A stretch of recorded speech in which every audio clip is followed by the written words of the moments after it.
Hello दोस्तों, कैसे हैं आप सब। आज हम लोग पढ़ेंगे क्लास 12th का बहुत ही इम्पोर्टेंट क्वेश्चन सब, जो कि 5 अंक में पूछा जाता है। 5 मार्क्स का क्वेश्चन होगा और जो क्वेश्चन बैंक में है, मतलब एग्जाम में आया हुआ क्वेश्चन है 5 नंबर वाला, उन सबको अब हम लोग बारी बारी से पढ़ेंगे।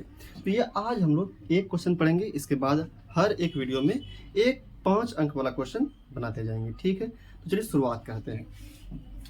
कहता है पहला क्वेश्चन, गॉस थ्योरम, गॉस प्रमेय को लिखें एवं सत्यापित करें।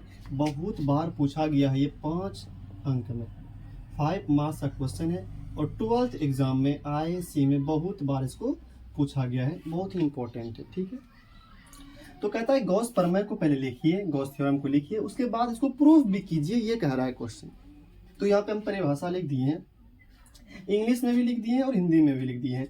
इंग्लिश में क्या है, according to this theorem net electric flux linked with any closed surface is 1 by epsilon naught times of net enclosed charge by that surface. Hindi में क्या है, गॉस प्रमेय के अनुसार किसी क्लोज्ड सरफेस से लिंक्ड कुल फ्लक्स क्लोज्ड सरफेस के अंदर कुल आवेश का 1 बाय एप्सिलॉन नॉट गुना होता है। समझते हैं इस बात को, क्या बोला गया। सबसे पहली बार तो क्लोज्ड सरफेस बोला गया, इसको भी ध्यान में रखिएगा। गॉस थ्योरम का जो प्रयोग करते हैं हम लोग सिर्फ क्लोज्ड सरफेस के लिए, बंद सतह के लिए करते हैं। ये बड़ा इंपॉर्टेंट पॉइंट है, ये बंद सतह के लिए करते हैं। अगर बंद नहीं रहेगा तो हम गॉस प्रमेय नहीं लगा सकते। ठीक, देखिए क्या कहता है, लिंक्ड कुल फ्लक्स मतलब फाई, फ्लक्स मतलब फाई।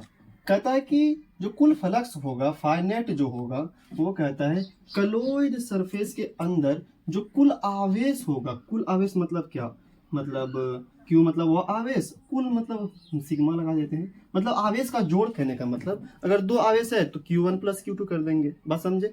अगर 3 रहेगा तो Q1 plus Q2 plus Q3 कर देंगे, लेकिन हाँ वो आवेश बंद सतह में ही होना चाहिए। ठीक है, कहता है 1 बाय एप्सिलॉन नॉट गुना होता है, मतलब इसका जो गुना होता है कितना होता है, 1 बाय एप्सिलॉन नॉट। यही हो गया आपका फॉर्मूला।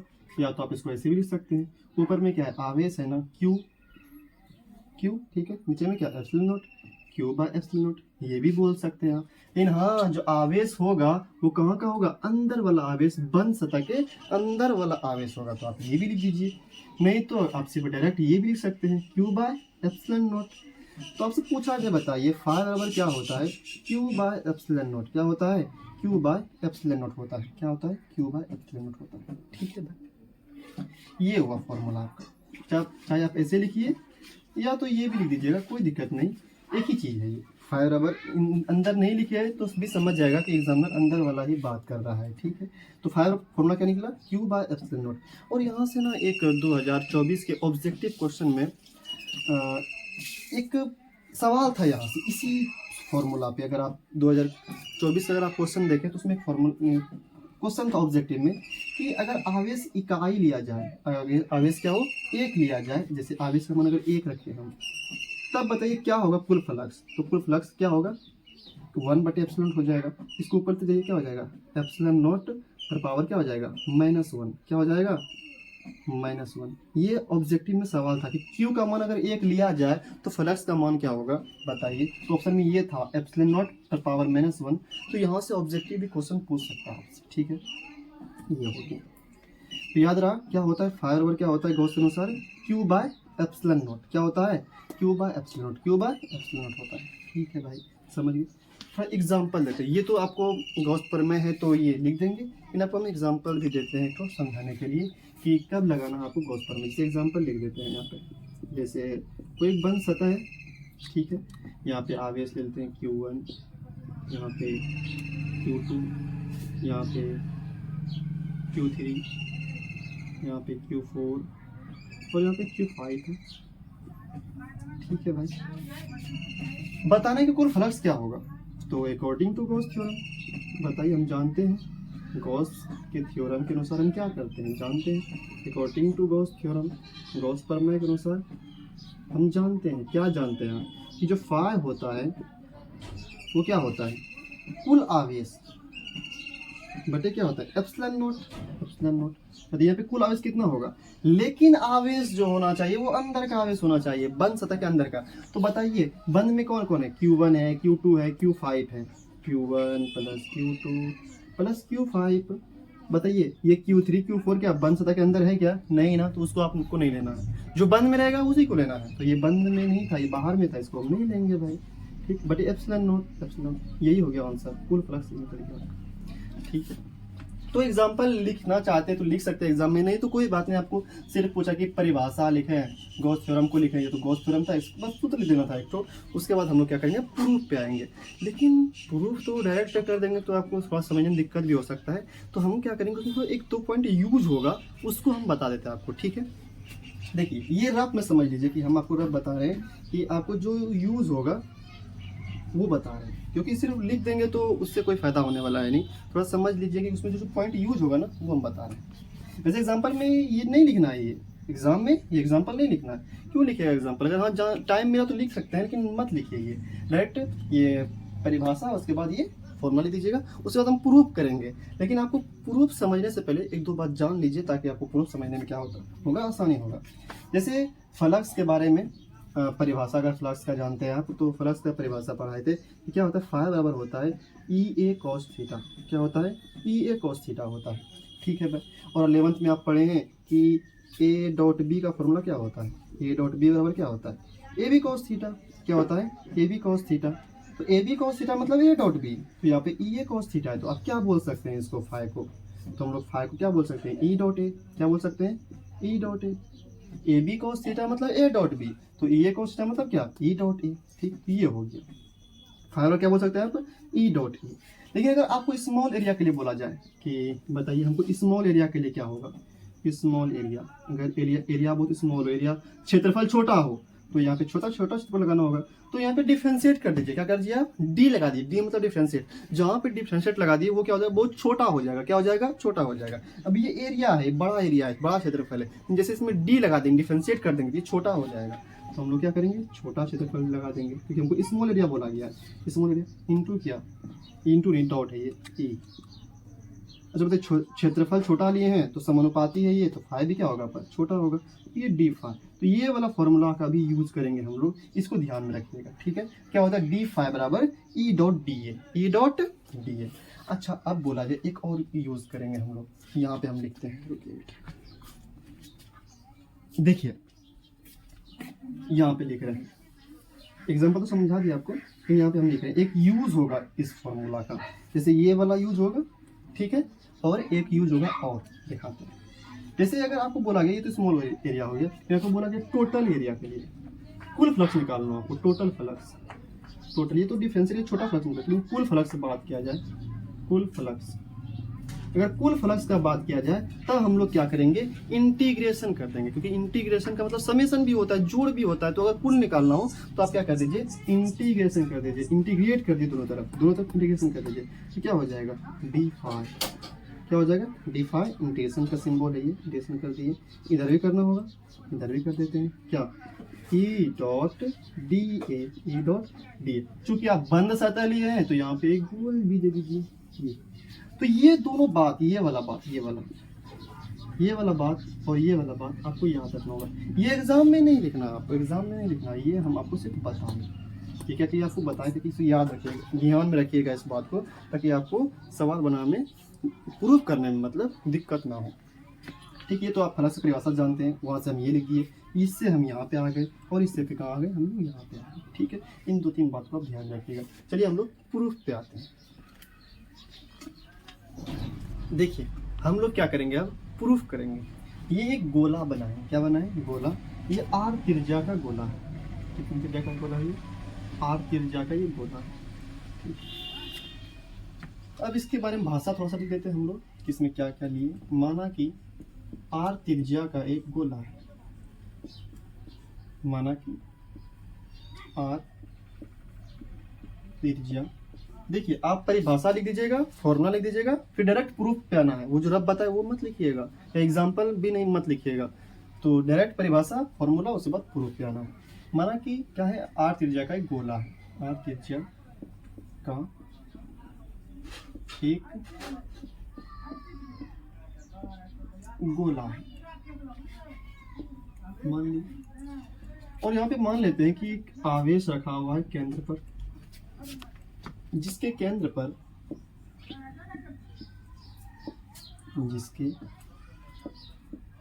पर Q आवेश रखा है, Q आवेश रखा, ठीक है, Q आवेश रखा है भाई, सही बात है। अच्छा, हमको क्या करना है, इस आवेश के लिए क्या करना है, हमको इस आवेश के लिए विद्युत फ्लक्स निकालना है। क्या निकालना है, हम लोगों को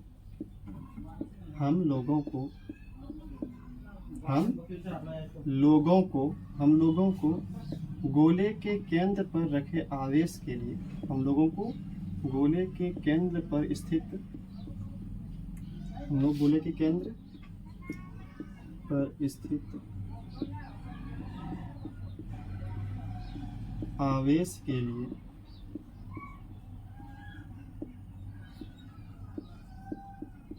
विद्युत फ्लक्स निकालना है, विद्युत फ्लक्स निकालना,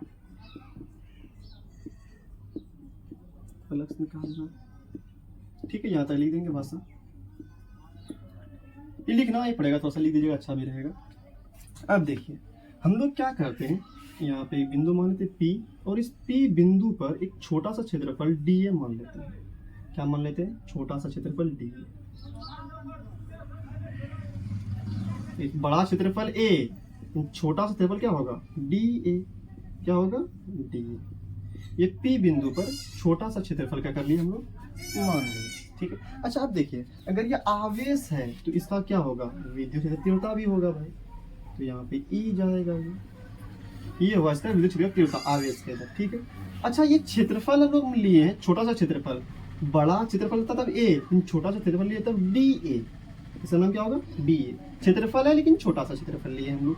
अच्छा ये क्षेत्रफल है तो आपको पता है कि अगर ये एरिया है तो एक वेक्टर भी आएगा, एरिया वेक्टर, तो ये इधर चले जाएगा, इसका एरिया, ठीक है भाई। ये क्षेत्रफल था dA, लेकिन इसका वेक्टर इधर वेक्टर आ गया, dA क्षेत्रफल था, इसका एरिया वेक्टर इधर dA।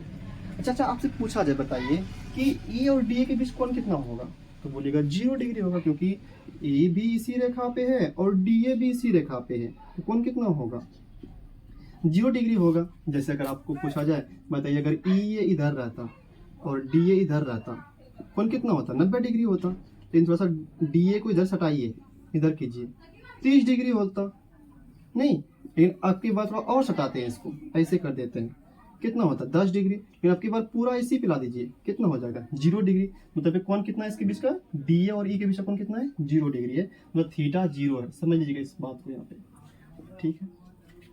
अब देखिए हम क्या करते हैं, इस dA के लिए फ्लक्स निकालते हैं, स्मॉल एरिया, क्योंकि यहाँ पे वो लिख दिया फ्लक्स निकालना है, स्मॉल एरिया मतलब छोटा सा क्षेत्रफल, कौन, dA के लिए फ्लक्स क्या होगा, अभी पढ़ाया आपको हम, डी छोटा सा क्षेत्रफल लिए तो छोटा सा फ्लक्स निकलेगा, क्या, E डॉट dA, ये भी आपको बताए रफ में हम, E डॉट dA, छोटा सा फ्लक्स, छोटा सा क्षेत्रफल, छोटा सा क्षेत्रफल ये छोटा सा फ्लक्स निकलेगा। तो कुल फ्लक्स का अगर हम बात करें, कुल फ्लक्स क्या होगा, दो तक क्या करना है आपको, इंटीग्रेशन कर देना है, डी फाई बराबर इधर भी कर देना है आपको, E डॉट dA, क्योंकि ये बंद सतह है ना, तो आपको क्या करना होगा, ये यहाँ पे थोड़ा सा गोल घिसा लीजिए, ये क्या हो गया, बंद सतह। ये भी फॉर्मूला भी आपको हम बताएं, इसलिए यूज हुआ ना, इसीलिए हम आपको पहले बता दीजिए इसके बारे में, ठीक है। अब देखिए यहाँ नीचे दिख रहा है ये, हाँ दिख रहा है, लिखा जाएगा। अच्छा आपको पता है, पढ़े भी होंगे, dx का इंटीग्रेशन क्या होता है, x होता है, क्या होता है, x। उसी तरह यहाँ पे d फाई है, तो इसका इंटीग्रेशन क्या होगा, फाई होगा भाई, पढ़े होंगे इंटीग्रेशन में, ठीक है। अगर नहीं जानते तो याद रख लीजिए कि dx का इंटीग्रेशन क्या होता है, x होता है, तो d फाई का कितना होगा, फाई होगा, ठीक है, क्या हो गया, फाई। और कुल फ्लक्स का बात करें तो नेट लगा देते हैं यहाँ पे, फाई नेट बराबर, यहाँ पे देखिए E डॉट dA है, क्या है यहाँ पे, E डॉट dA, तो आपको पता है A डॉट B होता है AB cos थीटा, क्या होता है, AB cos थीटा, ये आप 11th में वेक्टर में पढ़ाए थे आपको, A dot B AB cos theta, तो यहाँ पे E डॉट dA क्या हो जाएगा, यहाँ पे ए की जगह पे ई है, बी की जगह पे डी है, क्या हो जाएगा E D A cos theta, E D A cos theta. अच्छा बताइए थीटा कितना, ई डी ए का विषमकोण कितना, ई डी ए के विषमकोण कितना 0 डिग्री, यहाँ पे देते हैं हम 0 डिग्री। ठीक है, समझिए इस बात को। अब देखिए, अब इसको हम यहाँ पे लिख देते हैं, तो एक लाइन और लिखते हैं यहाँ पे, फाई नेट बराबर बताइए E dot E D A cos 0 का मान कितना होता है, एक, कितना होता है 1 होता है। ठीक है, अभी इधर यहाँ पे करते हैं, इसके नीचे लिखना है आपको यहाँ पे, लेकिन तो नीचे लिखेंगे दिखेगा नहीं आपको। ठीक है, तो हम यहाँ पे अब लिख रहे हैं। ठीक, तो बताइए अगर इससे गुना कीजिएगा 1 में कितना हो जाएगा, यही हो जाएगा फाई नेट बराबर ई डी ए गुना 1, क्या हो जाएगा ई डी ए हो जाएगा, क्या हो जाएगा ई डी ए हो जाएगा। अब बताइए फाई नेट बराबर ई तो कांस्टेंट बाहर आ जाएगा, क्योंकि यहाँ पे डिफरेंशिएट किसके साथ लगा हुआ है, ए के साथ डी है ना, तो ए वाला यहाँ पे रहना चाहिए, तो ये ई कांस्टेंट है यहाँ पे, इसको बाहर कर लीजिए। बचा क्या अंदर में डी ए, बताइए डी फाई का इंटीग्रेशन होगा फाई, तो डी ए का क्या होगा ए होगा। डी एक्स का क्या होता है इंटीग्रेशन, डी एक्स इंटीग्रेशन क्या होता है एक्स होता है। अच्छा डी एल का क्या होगा एल होगा। डी वाई का क्या होगा इंटीग्रेशन वाई होगा। तो डी ए का क्या होगा बताइए, तो ए होगा भाई, ए होगा। फाई नेट का फाई नेट, ठीक है लिख दिया ये। अब देखिए फाई नेट का फाई नेट, आपको पता है ई क्या है विद्युत क्षति तीव्रता, फॉर्मूला क्या होता है पता है, ई बराबर होता है के क्यू बाय आर स्क्वायर, क्या होता है के क्यू बाय आर स्क्वायर होता है, के क्यू बाय आर स्क्वायर होता है। ई बराबर यहाँ लिख देते हैं, ई बराबर क्या के क्यू बाय आर स्क्वायर, यहाँ पे त्रिज्या आर था तो आर स्क्वायर हो गया, गुना ए मतलब क्या एरिया मतलब क्षेत्रफल, ये डी ए छोटा सा क्षेत्रफल था गोला का, अब ये एरिया बड़ा क्षेत्रफल इस पूरा गोला का, तो बताइए गोला का क्षेत्रफल कितना होगा, गोला का होगा 4 पाई आर स्क्वायर, कितना होगा 4 पाई आर स्क्वायर, कितना होता है 4 पाई आर स्क्वायर। देखिए तो आर स्क्वायर कट जाएगा, ठीक कट गया, ठीक है भाई कट गया। अब देखिए फाई नेट बराबर के का मान पता होना चाहिए आपको, के का मान कितना होता है, के का मान होता है 1/4 पाई एप्सिलॉन नॉट, कितना होता है 1/4 पाई एप्सिलॉन, तो ये रखिए के का मान 1/4 पाई एप्सिलॉन नॉट, ये तो के का मान रखे आप। अब इसमें क्यू भी है तो गुना क्यू भी, और गुना क्या यहाँ पे 4 पाई बचा है, 4 पाई बचा है यहाँ पे आपका, तो यहाँ पे 4 पाई भी आना चाहिए, तो 4 पाई, ये 4 पाई कटेगा, कट गया, तो बचा यहाँ पे क्या बचा, बचा यहाँ पे क्या फाई नेट बचा बराबर यहाँ पे क्या बचा क्यू गुना 1, क्यू हो गया बटे यहाँ पे क्या बचा एप्सिलॉन नॉट हो गया। ठीक, और यही तो आपको प्रूव करना था, गॉस थ्योरम तो यही तो कहता है कुल फ्लक्स जो होता है वो बंद सतह के अंदर आवेश का 1/एप्सिलॉन नॉट गुना होता है।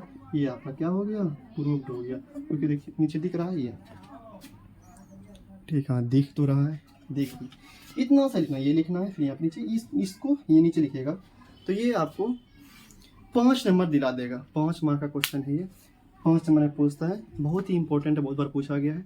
अगर आपको ये समझ में आ गया तो एक बार अपने से आप घर में इसको बनाइए, याद ही कर लीजिए इसको, और हाँ जो भी इसमें ज़रूरत था हम आपको बता चुके हैं। तो उम्मीद करते हैं कि ये वीडियो आपको क्या होगा पसंद आया होगा, और अगर पसंद आया है तो यहाँ पे देखिए इसको हम रफ करने के लिए कहते, ये हम बताने के लिए कहते, ठीक है ठीक। तो एक बार इसको क्या करिए लिख लीजिए, और हाँ वीडियो अगर पसंद आए तो वीडियो को लाइक करिएगा, चैनल को सब्सक्राइब कर दीजिएगा, और एक प्यारा सा कमेंट भी कर दीजिएगा।